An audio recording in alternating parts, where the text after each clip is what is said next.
Welcome back, and welcome to Season 3. I hope everyone has been having a nice summer. I took 2.5 months off from the show to get ready for my travel team's trip to Cooperstown Dreams Park tournament, which we had last week.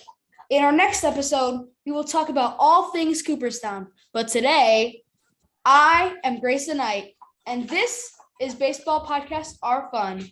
For my Season 3 premiere, we have a real treat for you. Joining me today is a 14-year Major League Baseball veteran who just so happened to spend a chunk of years with my favorite team, the Tampa Bay Rays.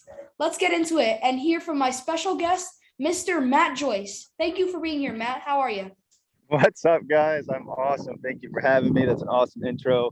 And yeah, man, I'm excited to talk some shop. First off, thank you so much for being the season premiere of my show. It's going to be an absolute honor. Thank you. Yeah, of course, man. It's my pleasure, man. I've heard a lot of great things about you. I heard you're playing a lot of baseball, a lot of different positions. You got a lot of really good things going on. So I'm excited to hear about them. Mm-hmm. So first off, you already know I'm a big Rays fan. My dad told me that when I was a baby, he brought me to a few games he played in because he had season tickets where we lived in Tampa. You still live there, right? Yeah, born and raised in Tampa. I was the hometown kid. I was lucky enough to play for my hometown team in Tampa, and played there for 5 years, where we went to the playoffs 3 out of the 5 years, and have some of my favorite memories from those years. Can you talk to me about your introduction and when you started playing baseball? Man, some of my first memories were my dad pitching to me in the front yard while I was wearing diapers, and he would say, hey slugger, here we go, let's go. Hey batter up, bottom of the ninth. Bases loaded, game's on the line. What you gonna do? And he he would. My dad was crazy, man. He had a lot of fun. He would like to mess with me sometimes. And occasionally he would go, he'd be like, all right, I'm going to give you my heater. Are you ready? And I say, yep. I say, are you sure? I say, yep. And then he would throw on as fast as he could. And of course, I was really young and had no chance. And so, I'd look at him like, Dad, come on, man, give me a chance. Like, what are you doing? So yeah, baseball was really in my blood, and I started at a really young age, and obviously just fell in love with the game from the get-go. So, what was it about baseball that is fun for you? Yeah, I think there was a lot of things. Baseball is one of the hardest games, especially hitting. It's one of the hardest things in the world to do, and it's one of the most frustrating things in the world. So it's very easy to get down on yourself and to get frustrated. But when you take that out, when you stop worrying about the results, and really just enjoy the process of playing, to say, take the numbers out, take the results out. I just literally enjoyed hitting. I enjoyed the challenge of hitting. I enjoyed, the challenge of getting a little bit better every day at something that I enjoyed to do. So it was a combination of, I really loved to hit and enjoyed the challenge of getting better, but I also hated to fail. And I think that really pushed me into working harder. What about you? I got to ask you, when did you start baseball? Because I don't know. What made you fall in love with the game? So I started baseball. We moved here around 7 years ago. I played soccer for the first year, but then I just didn't really like soccer.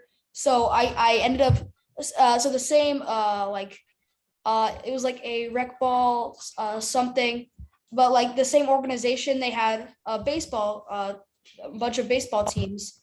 And so I got on it for my first rec ball. I played rec ball for about 3 years, and now I'm on a travel team, and we're looking at some tryouts, and we're getting ready for the new season.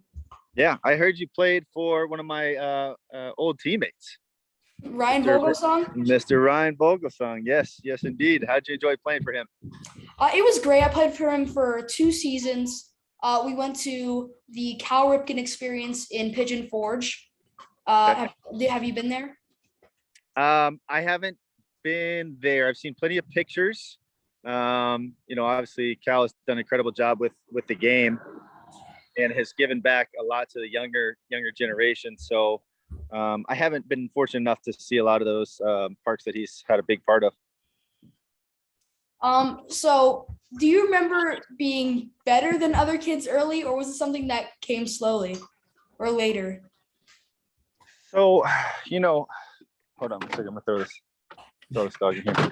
Yeah, this is pretty an interesting question, because I feel like so many times we look at big leaguers or we look at guys who made the All-Star team, and we really just think, wow, they're just so much better than us. And realistically, it's not necessarily the case. It's just they've worked there for a really long time. They've worked hard at it for a really long time, and they've had enough time to develop in their skills. So for me, I was always in the top 4. I think you have to have a little bit of talent to like go and play at higher levels, college and professional ball. But you really have to have the desire and love for the game, because you got to want to get better. You got to want to do it every day. And you got to want to work at it. So, I had a little bit of talent. Like I said, I love the game. I love to do it. But it was also something that I worked really hard at. Mhm. Growing up, did you have any other hobby that you like to do, like another sport or video games? Yeah, I grew up in the era where video games were new. So, Sega Genesis came out when I was a kid, and I loved to play Sega Genesis. So I liked, Ghostbusters and Teenage Mutant Ninja Turtles when I was younger, and Teenage Mutant Ninja Turtles came out for Sega. And so, of course, fell in love with that game. I played a lot of different video games over the years. And I think, video games are really fascinating. I think they're really interesting. I think they're a little addicting nowadays. I think that you have to be careful and obviously monitor and manage how much you play on video games. But, it's such a cool activity, right? Like, it's so engaging and fun, and something that you could do with your friends from the comfort of your own house. And so I played a lot of video games growing up, and then obviously a ton of baseball. So I don't, you might not know about this, but there's a baseball game called Win Reality. Do you know about that? Is this on Oculus? It's like this. So yes, it is on Oculus, but it's like this. It's not really a game. It's just like a practice simulator. You Yeah. get pitch recognition. You get situational baseball, runners on so and so, and Yep. like yeah, and it's like it's really weird. I don't have it, but I was just asking you about it if you have it. Yeah. So I don't have it. I actually had them come into the clubhouse. I forget what stadium we were playing at. Where we would be in a new stadium, new city every 3-4 days. So sometimes you don't know where you are. And so I remember they brought it in and they had us try it. And I love the idea of simulating an at bat. And the more I could really see pitchers, I wanted to know as much information as possible. Like, where was their release point, trying to, pick up the ball and pick up the spin as soon as possible. I think that was a big reason why Barry Bonds was one of the best hitters of all time, his pitch recognition, and then his discipline and staying in the zone. And so when I tried that Win 3D, I thought it was awesome. I thought it's an incredible tool for guys to use. I think they're not fully there. It's not exactly the same, but I tell you what, it's really awesome to see like where video games and where things have come, and how much they've progressed. So now let's talk about your nickname, Sweet Swinging. How'd you get that? Yeah. So when I was in the minor leagues, I had a teammate named Reed Brigniak, and he's actually managing in pro ball currently. And he was one of those guys that was cool and had a lot of fun and joked around. And he was like, he's like, man, Joyce, you got a sweet swing, man. We'll call you Sweet Swinging. And ever since then, it just kind of stuck and ran with it. And I liked it. I liked it. I've been told a lot that I had a smooth, sweet swing, and a lot of people, like to watch, me play, watch me hit. And, you get a lot of enjoyment and fulfillment out of other people cheering you on. So do you have a nickname? Not yet, but some people call me, when I wear the Savannah Bananas hat, they call me Savannah Bananas. Okay. All right, we'll work Oh, on. and also my middle name is Knights, and I wear that for my like my name on the back, like technically my last name, but it's not my real last name. Okay. Mhm. Yeah. So I mean, we could just call you the Gray Knight. Yeah, that's what my name on this is right now, Grayson Knight. There you go, the Gray Knight. Mm-hmm. I love it. So I played in the Cooperstown Dreams Park tournament in New York last week and learned it started in 1996, which I think is when you were 12. Did you go to Cooperstown to play? No, I never got a chance to go to Cooperstown and play. I played one game in the minor leagues. There's one field at Cooperstown. After double days. Double day. Yeah. Yeah, So double day. we went there. Yeah, so I played at that field, which was kind of a bandbox, but I didn't get a hit. I didn't get to hit a home run there. They actually, the pitcher that we faced he was carving us up. But I never got to play in like the tournament. But obviously, always watch the young kids play, and it's fun to watch, man. The emotions that are involved are it's crazy. It's crazy.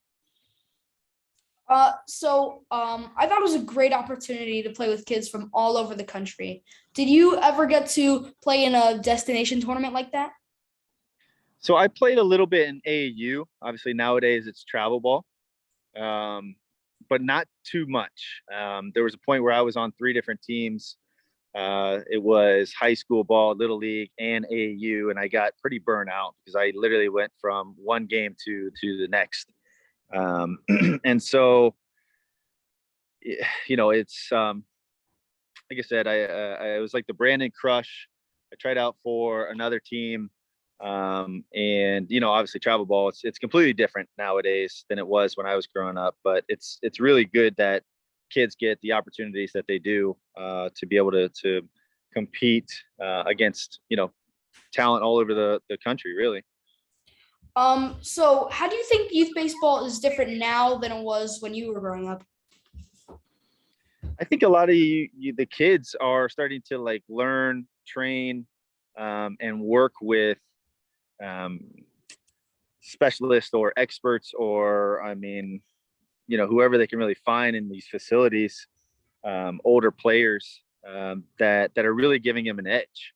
The 10, 12-year-olds that I see nowadays I feel like are so much bigger and stronger than they used to be. And, you can see it in big, all the way up to the big leagues. These guys are throwing harder. They're bigger, they're stronger, faster. The game's speeding up. It's getting harder. So it's like, man, how do we use technology to help us improve our game? How do we improve and stay at that same level? So I think that's one aspect. And I also think kids are subject to a lot more information, which can be a bad thing. There's a lot or kind of like in the age of information and disinformation. So there's a lot of things that young generation have to overcome, and a lot of different challenges that you guys have to deal with that we didn't. We didn't have social media, we didn't have YouTube and a lot of these the internet and a lot of this stuff to research stuff, and let alone communicate with other experts or even friends or anything. So different challenges, different time. Baseball is still very similar, which is great, but it's definitely getting harder. So I read that after you drafted, you played some A-ball in Oneonta, just south of Cooperstown. That's where me and my parents stayed last week. Did you like it up there? Yeah, I did like Oneonta. That was my first time playing baseball away from home, so I got pretty homesick halfway through the season. Just being away from home for so long was new, and a lot of people don't realize when as a baseball player, when you sign up for that life, it's completely different. You're on your own, and you have to, you have to make your own decisions, and you become a man. I mean, that's really, become a man where you're on your own and you got to figure it out on your own. So it was a really good experience for me. It was a really good experience for me. Yep. Obviously you ended up in the majors, but what types of things were you doing in middle school or high school to make you better and stand out on your teams? Yeah. So one of the things that came to mind, my dad pushed me pretty hard. He was the dad that was yelling in the stands when I was hitting. You're swinging like a girl. Come on, I taught you better than that. And he had a different way of really trying to push me to work at it. And so when I was young, I ended up kind of taking his advice. So I was like, all right, well, if this is something, I got to show him that I want to do it. I got to show him that I got to work hard at it. And I ended up setting up I grabbed an orange construction cone and put up one of his tarps in the backyard. And I grabbed a bucket of balls and I just kind of went back there regularly and would hit. That was my facility. Just hitting balls into the tarp. And I remember my dad came home the first day, and I thought he was going to be so proud of me. And he came home and he was like, "What are you doing? That's my good tarp. Why are you using that?" So, but that was my way of like, all right, if this is something I want to do, I have to work at it, and I got to go get it. So I think that's something that really helped me just get a little bit better. When did you know that baseball was your passion or possible career? Wait, say it again. When did you know that baseball was going to be your passion or possible career? Yeah, I knew baseball was my passion when I was young. Right around, that 12, 13-year-old, I think you kind of have to make a decision where like, okay, is this what I want to do? Like I said, my dad was really tough. And so there was times where I kind of hated it because he put a lot more stress on me. And so I was like, man, I just wanted to play. I just wanted to, enjoy the game. And there was times where, I thought about quitting, but I still loved the game. And I just knew like, hey, something I wanted to do long term. But I would say I didn't know I was going to play professional or major leagues until I got drafted. It was definitely something that was a dream, something that I wanted to do, something I told, I kind of kept to myself, but if I was asked, I would tell them, yeah, I want to go play professional baseball. I told scouts in high school.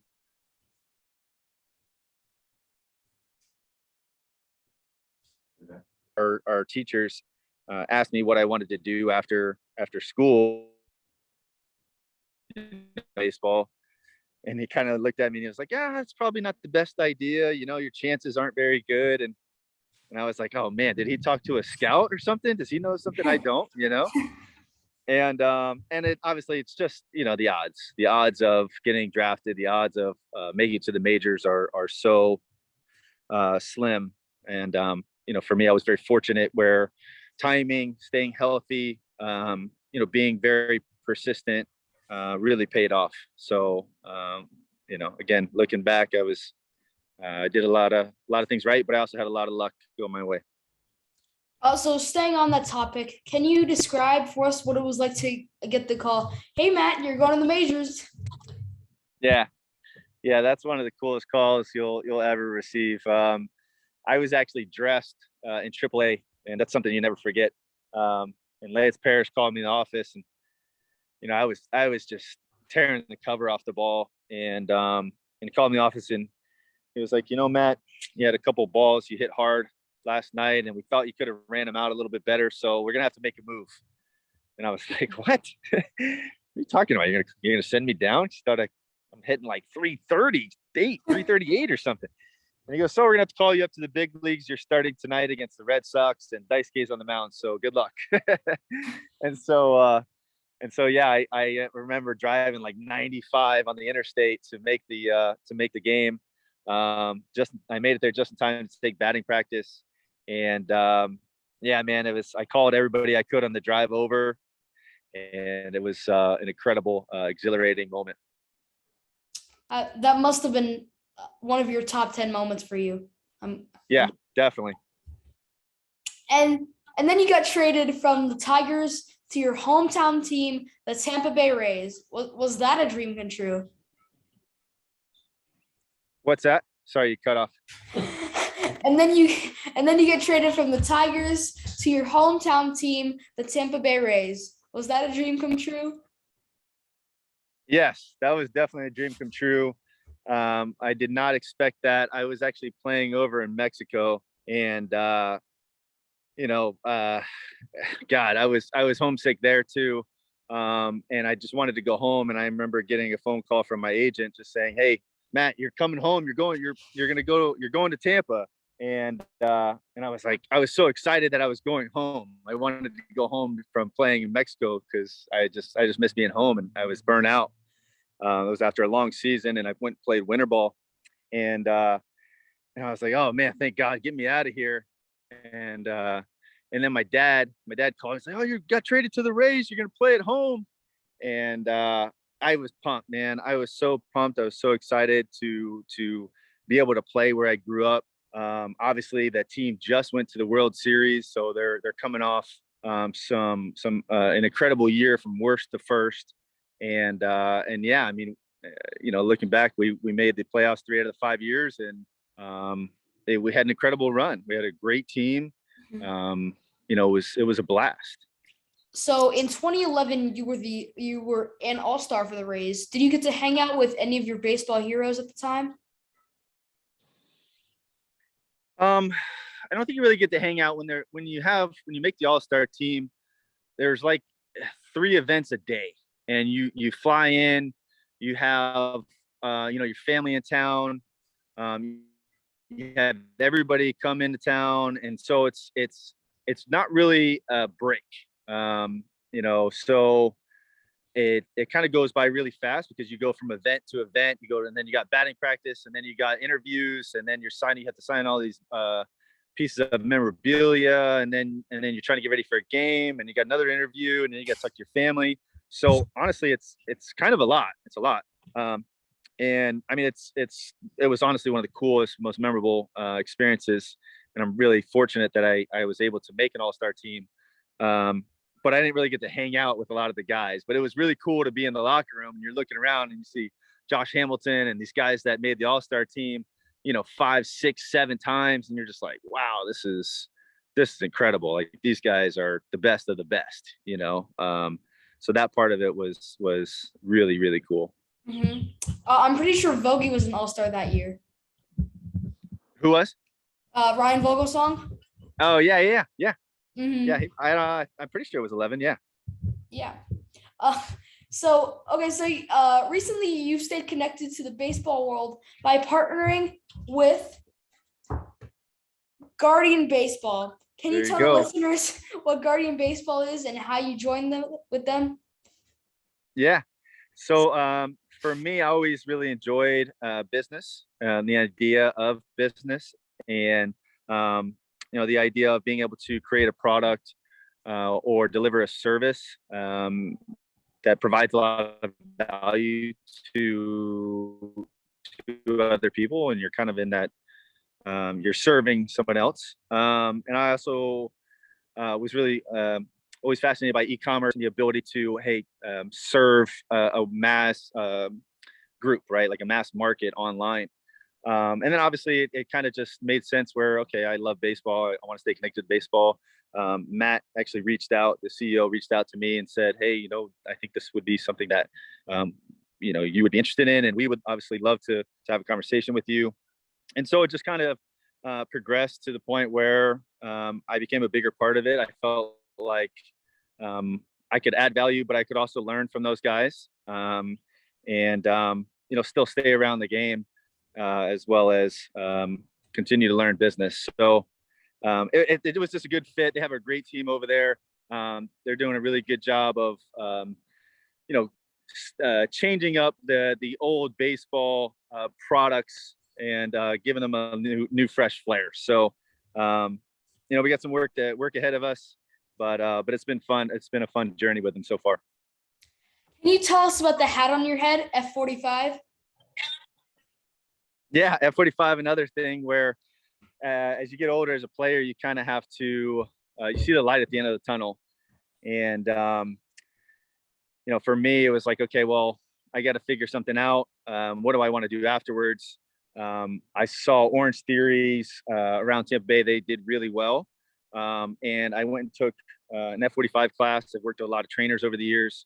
I loved the program. I really believed in the program. I thought it would just crush it in Tampa if they were in the right locations and if they were done right. And so for me, it was kind of a transition from baseball to the business world, to learn more about business, try to create some cash flow, because once you stop playing, you stop making money. So you kind of have to figure out the next step. And again, that's been a really good process and journey for me. And we're continuing to grow. We got our 6th studio coming up, so we got our hands full. All right, Matt. Last season, I used to end my interviews with several rapid-fire questions, and people seem to like that. So we're going to do that. But I will change a couple of the questions this season. You can answer with as much or as little info as you want. Ready? Ready. Let's go. Your favorite MLB ballpark to play in? PNC Park. So before the interview, we were just going over it, and my dad was acting as you, and he guessed that exact ballpark. So that was great that you went, and that was a great guess by Dad. Mm-hmm. Nailed it. So recently, on my trip to Cooperstown, we were driving up to Cooperstown and to Canada. We were driving through the Pittsburgh area, so we went to a game there. Oh yeah, cool. Mm-hmm. I mean, it's an awesome. It's a great stadium. That ballpark was beautiful. That was an awesome ballpark. Yeah. And obviously, if you hit well there, it helps. Bogey hated that stadium. Yeah. Mm-hmm. Okay. What do you got next? What is your favorite MLB memory? Oh man, I got to pick one. Pick like 2 if you want, 2 or 3. Yeah. Okay. I'll give you two quick ones. Number one is my first at bat in front of my dad. My dad was going through some health issues. He came to a bunch of minor league games. He never got to see me hit a home run. My first at bat in front of my dad was my first big league home run. I think it was like my 3rd or 4th game, and we were playing the Yankees. Round of the bases, hitting first home run in front of my dad, my first at bat. Not knowing, what was going to happen with his health, really meant a lot to me. So just, round the bases, touching home, looking up and seeing him in the stands, pointing at him, and just knowing like, hey man, we did it, we made it. Was Was that on the Tigers or the Rays? That was the Tigers. Mm-hmm. Yeah. Okay. That was the Tigers. So. And then the other one was. Yeah, you go. The other one was. I broke up Scherzer's no-hitter when I was playing with Tampa. Yeah, with a grand slam. He walked 2 guys. He hit 2 guys, walked somebody, and I had it was like bottom of the 6th, 2 outs, bases loaded, full count, the whole thing, and ended up hitting a grand slam to break up his no-hitter, and then Matt Garza went on to finish his no-hitter. So that was a really cool game. Wow. That must have been heartbreaking for him, probably. Yeah. I'm sure. Did the Rays went on to win that game, right? Yeah, we won the game. Yeah. Okay. So for your career, you hit 149 home runs at the bigs. Which was your favorite or the biggest? Yeah, that one was one of the biggest ones. Man, I don't know. I had a few good ones in there. I had a good home run in the playoffs against Texas. I had a walk-off home run at home with Tampa. A bunch of pinch hit homers. So I don't know. Again, hard to pick one out of those, but I still stay with those top two. Yeah. Those top two homers. Yeah. So my mom wants to know, did you have any game day or at-bat superstitions? Nothing too crazy, but if I like had a good game the game before, I would wear the same socks as that game that I had a good game, or I would do the same thing. I wouldn't try to change anything up. Mhm. They still washed them, so I wasn't wearing like dirty socks or anything.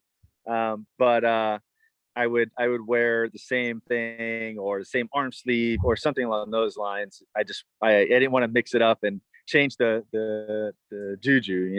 Mhm. So, which pitcher did you dominate? Like, which pitcher was your favorite to hit against?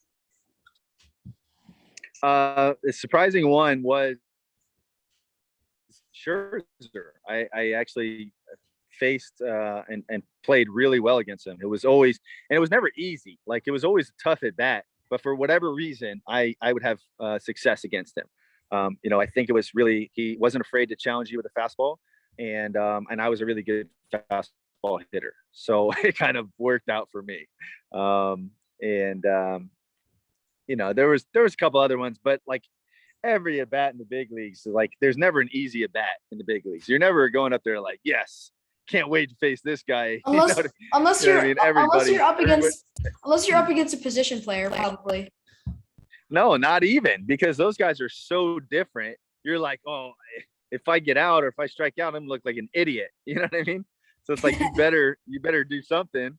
You better do something good against a position player. It's expected, So I don't know. Who is your favorite teammate of all time? Of all time. Oh man, favorite team. I gotta pick one. I'll give you, I don't know if I could pick one. So I'll give you a couple. Carlos Pena with the Rays was one of my favorite. Just an Nice. awesome dude. Brandon Inge, when I first came up, was my guy. He was just cool as the other side of the pillow, man. The guy was awesome. David Freese, Nice. definitely one of my favorites. Again, just another awesome dude. And every team, there was always one guy where I was like, oh, this is my guy. So I could go on for a while, but it's how it usually goes. You usually have one or a couple guys that you gel with. So we're moving into the last two. What is your favorite baseball movie? Oh, Sandlot. That's a great answer. Classic. I can't disagree. Yeah, it's a classic, and I love comedy movies, so that one's top of list for me. And last question. Favorite player of all time? Griffey. I guessed Hands it. down. Both of us guessed it. Yeah, Ken Griffey Jr. Man, he was my guy growing up. Mhm. I had posters. Did you ever get to meet him? I did get to meet him. Yeah, I actually got to play against him, and I caught a fly ball. Yeah, he flew out to me because he played 20-something years in the show. Ridiculous. Guy played more in the show than he was alive. It was crazy. So that was really cool. Just meeting him, playing against him, catching a fly ball that he hit was really cool. Just growing up watching him, he was the best, dude. He made it look so easy. And again, one of those left-handed outfielders that had a sweet swing, but the best of all time. He was the GOAT.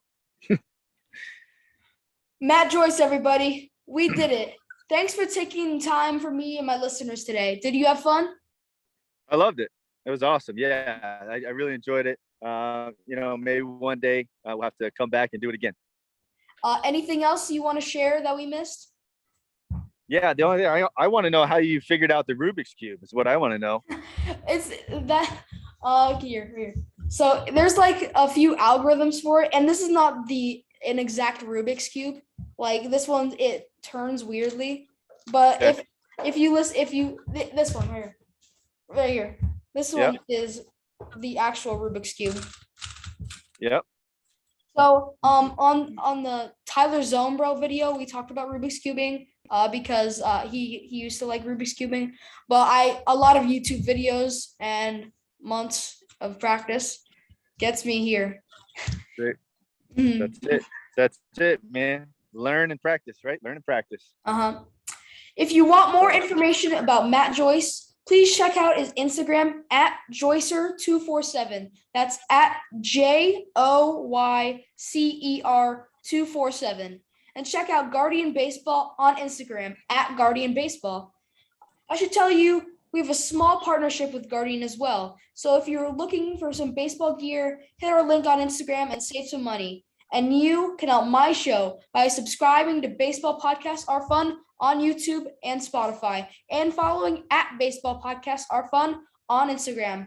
On my next show, I'm going to break down all things Cooperstown to tell you about my experience at the Dreams Park tournament.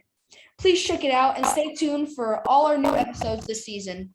Until then, I am Grayson Knight, and this was Baseball Podcasts Are Fun. Don't forget to swing for the fences. See ya.